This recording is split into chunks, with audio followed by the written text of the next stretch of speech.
this is the Chosen Podcast, and I'm here with my co-host Jean, and I'm also here with.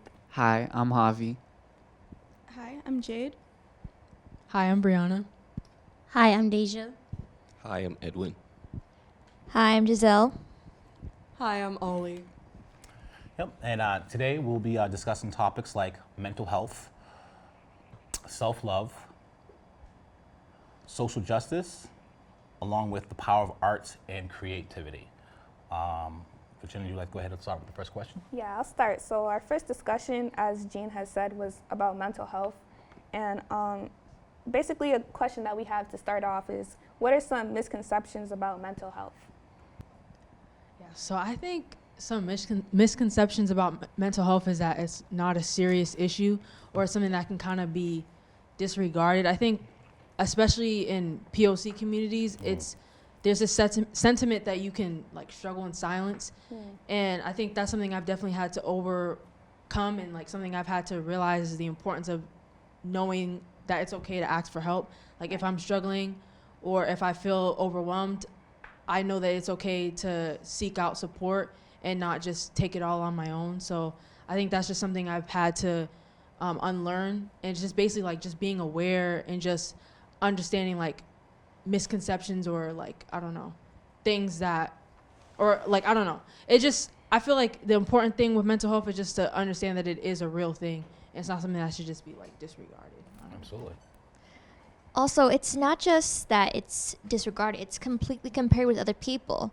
You would think that someone older would understand that mental health is serious, but instead we're given advice to just sit quietly and do nothing. But what's important is that different ages, no matter how old or young, have different mental health issues and need support whenever they can find it. It's not just one is better than the other or one is worse than the other. It's about understanding that we all have our own battles. Right. Yeah. I'd like to agree and also add on to that. I'd say a very common misconception is that people believe that people who are going through mental health problems are somehow weak, when in reality it's something that all of us are going to go through at a point in our lives. So it's very common, and people shouldn't have to feel bad about that.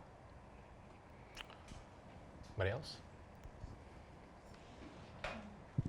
Another thing is like to add on to what Brianna said, in like POC communities, it's looked at as like you're crazy if you need help. But like me and my friends in the past, we'd had discussions, we check on each other and stuff. Like it's not a bad thing to check on your friends. Not at all. I think like not even in POC communities in general, but I think we should prioritize as like children in general or like young adults that it's just okay to like express yourself and be vulnerable. Yeah, it's okay to not be okay. Yeah. Yeah, I like to add on to that. Many people nowadays would think that it's better to just silently and be quiet and stand your ground to do your job and get what you need to get to survive. But instead of doing that, we should be like at least trying to change the system, or at least understanding how some of us are not okay with just sitting by and letting stuff happen to us, especially that affects our mentality and our personal lives. So also adding on to what you're saying, do you feel like this mental health issue with like, parents not taking it really as serious, do you think it's more of a generational thing?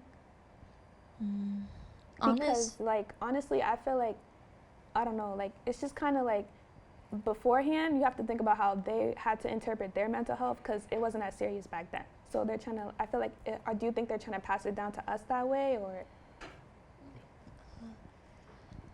Honestly, it's hard to understand because they tell us stories from their perspective, but we don't really know what happens. And on top of that, they don't really understand what we are going through in our minds. While each generation has their battles, we can try to at least understand, like, we're not just complaining in that we have it easier than you do. just trying to express how we have battles and we want someone to hear us, especially our parents, especially any adult that comes For close sure. to us. For sure. It's hard, especially when an adult compares their mental health state from when they were our age Yeah. to how we should just be like them, but like we're not them. It's a We different- will it was a different never world. have Yeah. the same experience they will. And I think it's also important, building off what Giselle said, Virginia's question, I think it's also important to hold compassion for all generations Yeah. and all struggles. Even if they're holding misconceptions, they're still a victim of those misconceptions, even if it hurts when they put it onto you or others of your generation. I think it's really important, again, to have empathy for the fact that they struggled too. And now, I mean, this generation has a lot more awareness of mental health and a lot more acceptance of that. But, you know, our grandfathers, parents, you know, all generations, they struggled with it too. And it was something that, you know, maybe they didn't have support for. And I think, again, like what Edwin said, it's important to check in with your community. Yeah, totally. Yeah. Yeah, I wanted to add on to that, saying like how it kind of is like a generational thing, because like sometimes like in families they make you feel like, you know, like it's okay, you'll get better soon.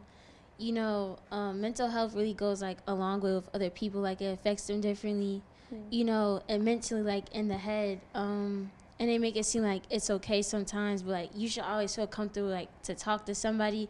And that's like a thing with a lot of people, because like they might look at you like a different way, like, oh yeah, like you're crazy or something, or like just tell you it's gonna be better soon. But like you can always break like a generational cycle, like Edwin said, like check in with your people, talk Sure. to them, Yeah. and just do things so it could stop, to like let people know that you're there, because like majority of the time people like usually feel alone. So I think like they need like company and someone to talk to. Can I ask, do you guys, as young people, feel like your mental struggles or mental health struggles, rather, is invalidated? I feel like I've had like a saying before. Someone told me like, you know, like you're young, you know, like you haven't like basically like been through it all yet, so like, you know, like you'll be okay. Sure. Which isn't like that, because like we like everyone goes through something, so like, you know, we all have feelings, we all go through something. It doesn't really matter like an age, because like it starts at any age when you feel some Sure. type of way. Sure. But like it does take a place, like I've been told before, like, you know, like you're young, like you're really not going through nothing for real, like, but Yeah. like it is like Yeah. Anything else? I actually wanted to kind of go back to what Ollie was bringing up before, and I wholeheartedly agree with it, that there really are differences in our generation to the older ones, even how we've grown up. We've grown up with social media, cyberbullying, everything just seems all connected. So it's like there's completely different struggles than what were around then. I wouldn't say that one is greater than the other, it's just that they're different. And they're going to look at things from their perspective on how Sure. the times were when they were younger. So, you know, it's very different now, I will add. I think this is why it's so important to just have conversations and to just be willing to listen and not always have something to say, but rather just be willing to take in somebody else's perspective. I think it's easy to just only explain your side of the story, but you can learn a lot from different perspectives, and you don't always have to agree with what somebody's saying, but you could take value in things that you aren't familiar with or you don't necessarily agree with. And I think that's the importance of talking to different generations, is just being able to build that community, being able to build that unity, and just knowing like, I may not understand where you're coming from, but I still hear what you're saying. Sure. And you're still valid in your Sure. experiences, and I'm still valid in mine. So. Yeah. How do we better facilitate those conversations, other than this podcast, obviously? By actually listening, Okay. some people will say that they are listening and try and give examples from their past life Sure. to try and meet you halfway. But to actually listen is to listen. Just accept that they're going through something that affects them, and not it's relatable, but it's something Mhm. that they struggle with, and you're here for them, to be there for them. Sure. So instead of imposing your perspective and your experience, just listening just for the sake of listening. It's also why it's such a great thing that nowadays we have more facilities to help out Sure. with younger generations who are struggling with mental health nowadays, Sure. especially in schools and other facilities. Right on. I feel like to add on to that, older people should be taking their mental health more seriously. Ain't Like, that the truth? for example, my dad and my uncle, they have myself, we all have a history of mental health issues, but like, I hear stories about my dad and like how he grew up, and he's like, oh, my dad treated me a certain way, or Yeah. like, oh, I remember when this happened, but like, the thing is with older generations, they normalized a lot of bad things, and I think Yeah. we need to Yeah. like wake up about that, like change our way of thinking, because they're, in my opinion, they're kind of brainwashed in a way. Yeah. Yeah. To build off of what both of you just said, another big aspect of it is that a lot of these facilities and resources that have been in place have been deeply stigmatized by older and younger generations, so that even if the resources are there to some degree, they often are frowned upon if you actually end up using or taking advantage of them. To build off what Edwin said about the brainwashing thing, I think that it's important to keep in mind that back when they were struggling, they had to normalize that, Yeah. because if you don't normalize it, they would have been miserable for their entire lives. I think that sometimes we have to accept things in order to survive, and sometimes it's time to let go of things, and it's hard because accepting that has kept you sane for a long time. And I think we can transfer that to the next question, which Gina's Yeah, going to ask. yeah, for sure. So, what do you feel the contributions of, or the impact, I should say, of social media and the contributions to mental health issues? Do you feel like social media impacts your mental health in a negative way? Yes. Okay, so I know how we all use social media. You know, people look at us like, oh, like they have a good life, like they're perfect, stuff like that. Sure. Like that's how people see it. Like, you know, when you post things. Sure. Some people post stuff that want to be seen, or like express their feelings so people would know, like, you know, like I'm not okay, or, you know, like maybe like life's good and stuff, but like people get like a different image. Like I could look at someone right now and be like, oh yeah, like they have like a good life, they're living good, but like them knowing deep down their self they're actually not. Like they just Yeah. want to have a good image all out front. there so that they know It's all they're front. okay. But like I think like people think that's okay too. Like, you know, since like there's a certain image out there, it's okay not to be okay and just put a picture out there so people could be okay with it. Like, you know, like we all like go through something, and we should just like let it be known that like it's really not good to put out a certain picture out there, because it's like a fake image. Yeah. And it could just like start like a lot of, you know,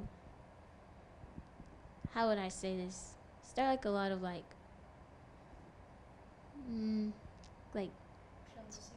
yeah, like something like that. Yeah. What was that? Oh, I said that it could spark maybe jealousy or comparison. Sure. I was wondering if that Comparison's was a the word she big was part. looking for. I think the comparison issue is a big thing. I do agree with that, especially with like the whole comparison idea, because when you look at someone's social media, especially like their Instagram or something, it's like this curated view of what their life is supposed to Highlights. look like. Yep.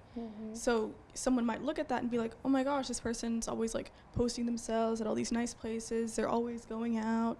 They seem to be having fun. When really it's just like showing the highlights. That's what social media is. So it really makes us have this like flawed view of what life is supposed to be like. So What are some of the strategies you guys use to kind of help minimize the stress and anxiety?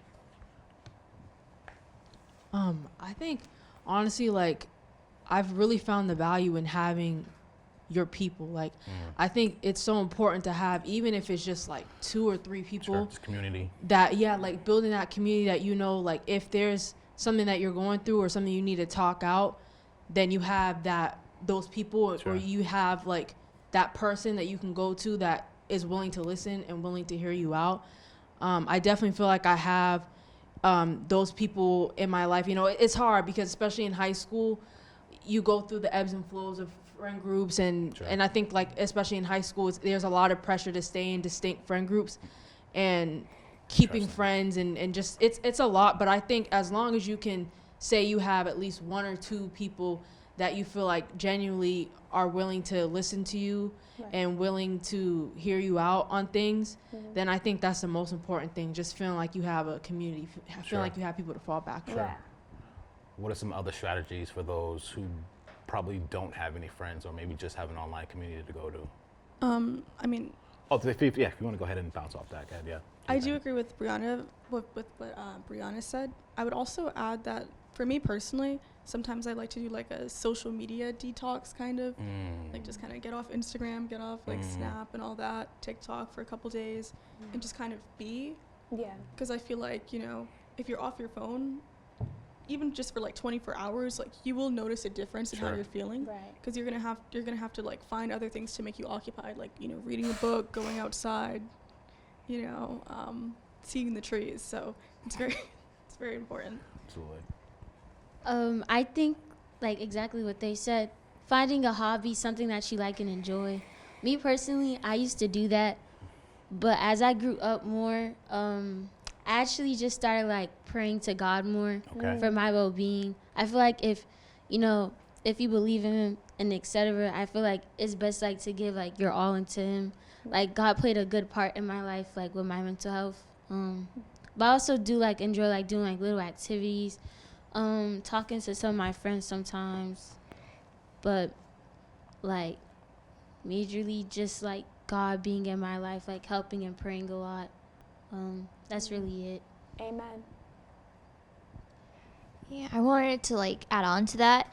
For spirituality healing, I feel like it's always best to find something you're passionate, you can connect to, whether it's Mother Earth, God, or anything at all that helps your spirit heal after a hard day. What else was I gonna say? It's especially important for spirituality because we have so many access to the internet now. We hide behind a firewall to look at other people's lives, compare ourselves to others, that we forget that we are surrounded by a whole world around us that is filled with spirituality and love that we have yet to discover. Mm. Yeah. I feel like to build off of that, a very big aspect is that you need kind of, as much as social outlets are extremely important, you can't exclusively rely on other people Okay. in those aspects. That's And fair. a lot of times there's creative outlets, but I know people where like their thing is they're passionate for math. You know what I mean? And that thing of you need things where you can pour yourself into that and you can see some aspect of yourself that you can appreciate in it consistently. Yeah, especially because nowadays we have so many personalities and people with different social abilities that we don't really see eye to eye on what we have our passion on. Some people may find work to be their passion. Other people may find being around people to be what heals their soul. In other words, we need to accept that many people have many different ways of healing and to find their passion in life. So it's just important to see eye to eye on that. Another thing I would add, Javi briefly mentioned this, but creative outlets can be very helpful. For sure. Some people like to draw, paint. For me, I like to kind of use like fashion as a way to cope, because it's just like you may not be able to control your life and what's happening, but you can control what you're going to wear tomorrow. So I think that's very, helpful.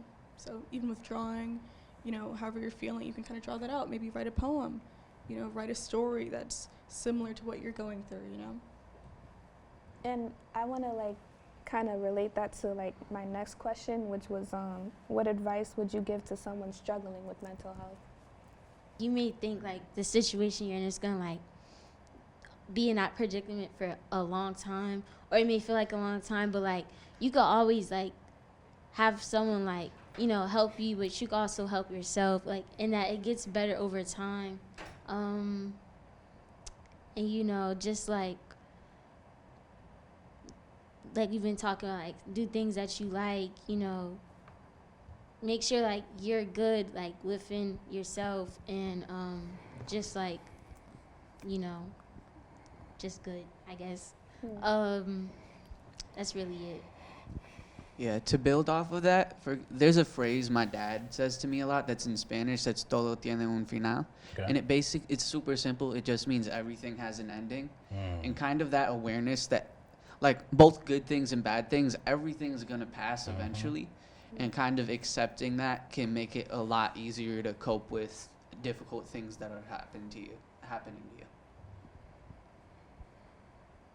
I would also just say, like, just don't suffer alone. Like, I just think even if you tell, like, one person, like, this is how I'm feeling or whatever, like, I think the last thing I would want for somebody to feel is that they have nobody, or they feel like there's nothing else that they can do, like, there's no out to a situation. Like, it's always best to just speak up to somebody, because everybody's wanted here. Like, everybody has a place somewhere. And it's important for people to realize what value they bring and how wanted and how needed they are. And I think everybody should be reminded of that. I want to add on to that. For those who find it hard to speak out when they have a mental health issue, especially for those who have attacks, I would say just these words: I am here. I am here until this passes with you. I feel like a lot of those who have the non-ability to communicate when they're having these episodes need someone to at least stay by their side, so they have not to deal with this alone, because it's scary when you have your attacks first. Like, I remember back in high school, I literally had an episode where I couldn't even get out of my little huddle. So one of my best friends stayed there with me until I calmed down. It's important to find those who know you, so they know not to just ask what's wrong, but to just be there until they know you're okay. Because nowadays, being alone is kind of a way to help yourself heal yourself, but it's also a way to like isolate for yourself from getting hurt. But as long as you have someone, at least one person near you, I think that's a way to help you get out of that situation. Right on. So pretty much all that culminates to just the concept of like self-love, which I think is a good segue into our next discussion. So what does self-love mean to you? To love yourself, not to compare, but to actually like who you are and who you're going to be. Say self-love is almost synonymous with self-acceptance. Just accepting who you are, saying, hey, this is me, and I love who I am. The same way you'd love a family member, regardless of like how you feel about them. You have to love yourself that way. It should just kind of be a natural thing. I think to build off of that, a big aspect of self-love, like you said about how it's loving yourself like you'd love a family member, is kind of acknowledging that your needs and wants aren't more or less important than anyone else's. They are as important as everyone's around you, and your needs and growth are valid to prioritize. I think more people need to understand that, like, you can't control your imperfections. You can't control your flaws. You just need to find inner peace within yourself, because while you know, you can ask for help from your friends or family members. Ourselves, like, we are all we have. Mm-hmm. And no one can take that away from you. Yeah, I was gonna just basically like just kind of echo what Edwin was saying. I just think like self-love is definitely something that's not linear. Like it's easy to say like, you know, love yourself or whatever, but to really love yourself is really just taking the time to do the inner work and like just being able to confront, you know, your insecurities or like what you don't like about yourself. Like even for me, it's like it's so hard because it comes in ebbs and flows. Like sometimes I'll be like, oh, I have so much confidence, and then there's other moments where like, and social media I feel like contributes a lot to it, but Yeah. it's hard. It's definitely something that is a journey, but I think as long as you just understand like how important you are, like in your value, and always remembering like who you are and what you stand for, I think loving yourself will become a lot easier. And then I just wanted to build off what Jade said as well.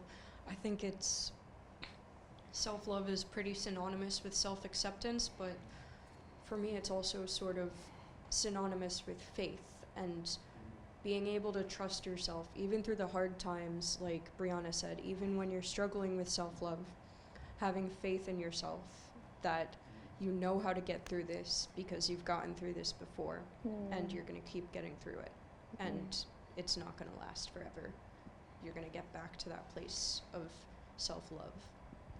Sorry to speak twice, It's all but good. this is short. Yeah. For me, I'd say that, you know, I don't remember where I heard this, but I feel like this was pretty interesting. But I guess we should think of ourselves like a blank canvas, and everyone we meet in our lives, all of our experiences, that adds to that painting. And this painting, it's almost just being developed for our entire lives. And I believe that self-love is falling in love with that process of becoming who you're eventually going to be. So I always heard the saying like self-love is the best love. You can go ahead. Also because it comes like with insecurities too. Like people may become insecure. Like a time in my life I used to be, and like some things about me I didn't like, but like someone else would tell me, you know, like uplifting words, and then used to make me think like, well, do I really have to be insecure? Like, you know, like it was just myself like thinking those thoughts when it was, but like hearing other people say it made me feel better, because like, you know, like maybe I thought like it was just like something I was thinking, like, you know, to like hide what I was really thinking, because I like knew nothing was wrong. But like even with insecurities, it's like someone thinks otherwise of you, like, you know, in other people's eyes, you're okay to them, even if you feel like you're not yourself, but like people see you in a different perspective, For like sure. in good ways. For sure. Because I've been told it many times, like maybe times I didn't feel like pretty, but someone told me I would like take on with that and feel better afterwards. Like maybe I'm not going crazy, or like, you know, they're right. I don't have to be insecure about it. So what are some actionable things that you do that's considered self-love? Is it affirmations? Is it skateboarding, basketball? Is it a podcast? Is it music? For me, creating is what I do to practice self-love. Even Okay. though it's my goal in life to create full-time, Mm-hmm. just being able to do that just lets my spirit soar free. I feel like I'm on love cloud that. nine whenever I pick up a pencil and create I love something. that. No matter what medium, no matter how much time I have, I just want to create and let that show for who I am. for me, one thing I like to do is like compliments, Okay. especially to other people, because I feel like if I can acknowledge the good in other people, I can do the same with myself I love that. at the end of the day. So I think also to build off of it, a big part of it is, I know this doesn't apply to everyone as a blanket statement, but for me, I know, and a lot of other people that I know, there's times where you might give others a lot more grace than you give yourself. So kind of making sure that, looking at it from the perspective of how you'd feel if someone else did that, and what grace you'd give them towards your actions, and kind of thinking about taking the perspective of helping yourself and not just the perspective of being yourself, if that makes sense. Actually, I have a question. It's not on the list here. So, like, what does your self-talk look like? I know with me, with the mental struggles that I've had, it usually stemmed from just my thoughts, just negative thinking, and how I'm talking to myself and about myself. What does that look like with you guys? Well, I think optimism is underrated. It's the way you look at life. Optimism can really help you out. Like, positive thinking is key to life. Yeah, I also do this thing where I go through the best case scenario, the most likely scenario, and then the worst case scenario Sure. to kind of help, I don't know, like rationalize my thinking. Because I think I have the tendency to be an irrational thinker and think of like the worst case scenarios. And I think that kind of brings me back and makes me a bit more level-headed. So I think just in times where I am very negative, I just try to think about all possible scenarios and I try to rework my thinking so that I'm just not like so centered into what I think, but actually taking the time to just like make my thinking a little bit more rational. So, I don't know if anyone else can relate to this, but my self-talk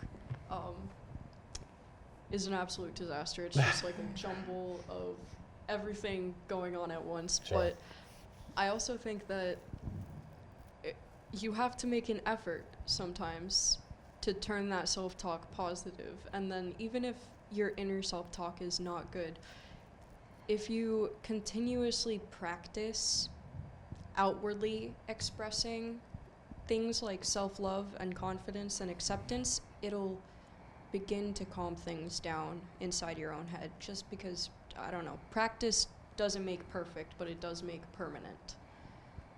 So it's a skill. Yeah, I can relate to like it being a mess to self-talk. I don't really have like a message in my brain, but I do have a visuality I like to picture. Okay. If anyone's seen this movie, Inside Out, it's like I imagine my little mind workers in my brain. They capture the negative thoughts and chain it out into a little treasure box and kick it out my head. Yeah. I feel like once I picture that, I laugh at myself, and then I feel like I can take on whatever comes at me because. You know, negativity and positivity are just two energies colliding, and I feel like it's best to have balance, you know? Of course. You can't have one or the other. You just have to be able to either balance out your thinking and always be able to choose the path you want. Yeah, basically what Giselle said. I usually just really like talk to myself or think positive thoughts. You know, I don't want to like put my negative energy onto somebody else that's having a good day because, you know, that's not like, you know, any good vibes or anything. And I also like really just like, at one point I wasn't really humble with myself. So I had to learn how to like become more humble in situations and just like put to the side, like even if I was having a bad day, negative thoughts or feeling some way, I just like think positive and put life in a different perspective. Basically like what Brianna said, just looking at like life differently in a good way, not like a bad way, and how situations play out, even if it's like a bad cause or a good cause, like make like good things come out of it. Right. Yeah. Cool. This kind of pushes into identity and how you guys were kind of talking about loving yourself is important. How do you stay true to your identity in an environment where you feel like you being yourself isn't like good? That's a tough one. Like, for one, you haven't really discovered who you truly are yet because we're so young. But I feel like the best thing is when someone gives you I want to say critical feedback, you don't just say it like, hey, you need to change yourself a total of 180%. Sure. You take it as a way to push forward. Like, do you want to change like that small part of yourself, or do you want to stay who you are now and not change at all? It's all sorry. it all really depends on your mindset. I've been told this from a young age that if you have a certain mindset that you can take whatever is said to you and always spin it your way to make it a part of you. And if you have the other mindset, you take away or you block out anything that's said about you and you just stay that one person or one side of yourself forever. I think it's best to choose and listen to those around you, but also to remember who you were.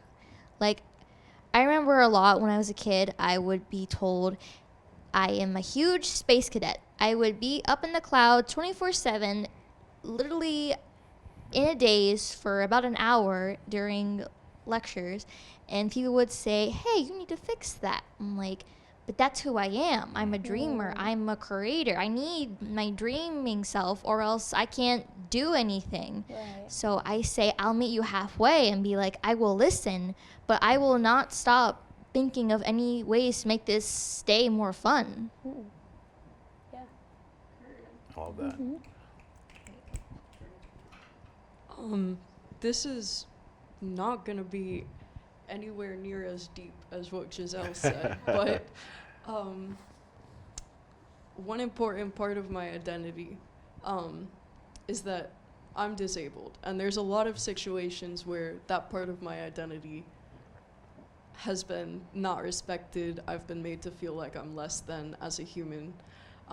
So I think self-worth is definitely a struggle, you know, like what Giselle said, when you're being made to feel like parts of your identity are not respected or unwanted in certain situations. But I think that a good way to stay true to yourself is to, again, practice that self-love and self-acceptance and project that confidence in who you are out onto the world. And maybe it'll make someone else feel a little safer to be themselves. That was deep. I love that. I love that. Okay, yeah. Another thing about staying true to yourself, I found, was you shouldn't look for others' validation or what the next Yeah, person that's a is big doing. one. That's Because a I big spent one. so much of my life doing that and comparing myself to others. Like at school, I've seen a bunch of people, you know, like happy, they're vibing, you know, everyone's having fun, and I'm like, I wish that was me. Sure. But you shouldn't do that. Like, Yeah. just value what you have. Don't take anything you have in your life for granted. I would also say something I always think about when I feel like my identity is not being welcomed or accepted is like protecting my peace. Like I've definitely have had to do that this year. But just like if I don't feel welcomed or if I feel like I'm a bother or if I feel like I'm not really being accepted, then I just will leave. Like I'm not gonna stay anywhere where I don't feel like I'm appreciated or I don't feel value. Like Right. if you don't want to value me, then I have no reason to stay here. Like I think what I've really learned is that like I deserve to feel like I'm around people who really genuinely enjoy to be around me, and there's no reason to stay somewhere where you don't feel like you're wanted. For sure.